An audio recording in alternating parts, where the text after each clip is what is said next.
She had been looking forward to it for weeks. Her grandson's birthday, the whole family together, a house full of noise and laughter and the particular warmth of being surrounded by people who love you. She got dressed carefully. She brought a gift she'd wrapped twice to get it right. She stayed as long as she could, and she came home exhausted in a way that took 3 days to recover from.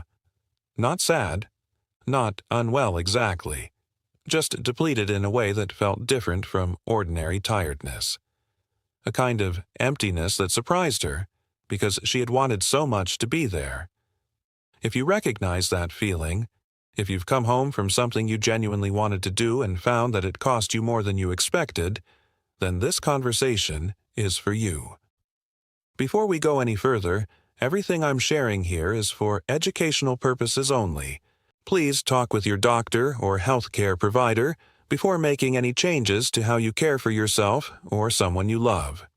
Here's what I want you to understand by the time we finish. The title of today's video is deliberately provocative, because the answer is not that you shouldn't visit. Connection is one of the most important things in a long life. The research on that is unambiguous, but after 70, how you visit, when you visit, how you prepare, and how you recover, all of that matters in ways that most people have never been told clearly. And there's one specific reason, one thing that changes in the body after 70, that explains almost everything about why visiting can feel so different than it once did. I'm not going to tell you what it is just yet. Let that question sit with you for a moment. Let's start with something that researchers describe as one of the least discussed but most significant biological shifts of later life. The recovery curve changes. When we are younger, the body bounces back from exertion, physical, social, emotional, relatively quickly. A big family gathering, a long journey, an emotionally charged visit, the body processes the demand overnight, and we wake the next morning largely restored. After 70, research suggests this recovery curve extends. The body takes longer to return to its baseline after demands are placed on it. This is not weakness, it is not illness. It is a genuine and well-documented physiological shift that affects everything from how we recover from physical activity to how we recover from the particular effort of sustained social engagement. Let that sit for a moment. Social engagement is effortful. Most people don't think of it that way because when it goes well, it feels natural and even energizing. But sustaining conversation, tracking multiple people, managing noise levels, regulating emotion, being present and engaged and appropriately responsive for several hours, all of that draws on real cognitive and physiological resources. And after 70, those resources both matter more and replenish more slowly. This is the thing that most people, including many older adults themselves, never connect to the tiredness that follows a visit. It isn't a sign that something is wrong. It's a sign that the body is working as it should, just on a different timeline than it once did. Picture this with me. A man in his mid-70s who has always been the center of family gatherings, the one who told the stories, the one who stayed latest and laughed loudest.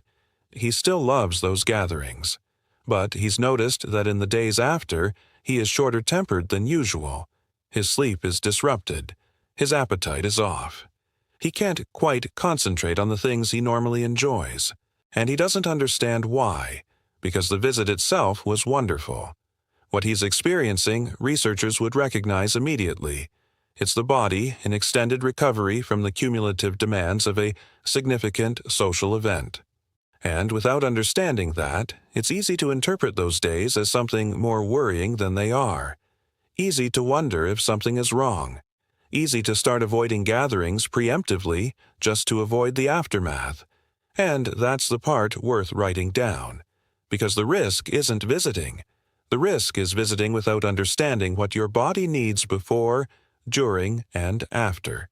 And without making the adjustments that would allow you to be fully present without paying a disproportionate cost. Now, here's what surprised researchers when they studied social engagement and well-being in older adults more closely. The older adults who maintained the most active and satisfying social lives into their 70s and 80s were not the ones who pushed through exhaustion. They were not the ones who stayed longest or committed to everything. They were the ones who had developed, consciously or not, what researchers call intentional social pacing, the art of showing up fully for the time you're there and leaving before you've depleted yourself. Most people never connect these two things, leaving a gathering before the very end and actually enjoying the gathering more. It sounds counterintuitive, but studies have found that older adults who give themselves permission to engage for the duration that suits them, rather than the duration that is expected of them, report higher levels of enjoyment, lower levels of post-visit fatigue, and greater willingness to continue accepting social invitations over time. The gathering itself becomes something to look forward to again, rather than something to quietly brace for. Remember the question I left open. The one thing that changes after 70 that explains so much of this? Here it is. The immune system in later life, and the nervous system and the hormonal system, all operate with a reduced buffer. Researchers call this reduced physiological reserve.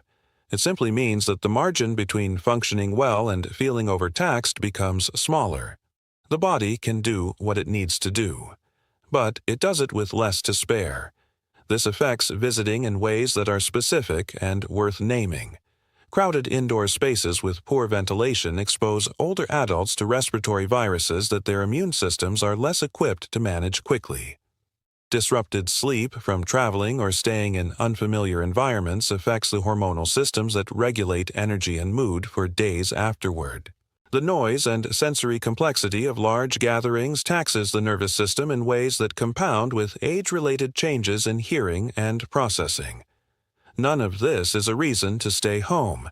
It is a reason to be thoughtful about how you go. So now you understand something that changes the entire picture.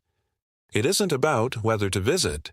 It's about visiting intelligently, in a way that honors what your body actually needs at this stage of life, rather than what it needed 30 years ago. Here is what the research suggests genuinely helps. The first is rest before, not just after. Studies have found that older adults who intentionally rest in the day or two before a significant social commitment arrive with more resilience and recover faster than those who come to it depleted. Think of it as filling the tank before the journey rather than hoping it's enough. The second is giving yourself honest permission around duration, not as a limitation, as a strategy. Arriving with the intention of staying for the time that feels genuinely good, and leaving while you're still fully present means the time you are there is real, warm, and uncompromised. The people you're visiting remember that. They remember you engaged and laughing, not visibly fading. The third is talking to your doctor if the recovery after social visits has started to feel significantly longer or more disruptive than it once did. There are sometimes underlying factors: sleep quality, nutritional deficiencies, unmanaged health conditions, that extend recovery unnecessarily, and that can be addressed. Your doctor can help you understand what's normal for your body specifically, and what might be worth looking at more closely. Think back to the woman at the beginning, the one who came home from her grandson's birthday party and took 3 days to recover. She didn't need to stay home. She needed to understand what her body was doing afterward, and why. She needed to know that the tiredness wasn't a warning sign. It was a recovery process, and that with a little more rest before the next gathering, and a little more permission to leave when she was still feeling good rather than when she was already fading, the experience could be different. She could have been fully there, laughing, present, herself, and come home tired in a way that felt earned rather than depleting. There's a real difference between those two kinds of tiredness. One is the tiredness of having given something wonderful. The other is the tiredness of having given past the point of what you had to give.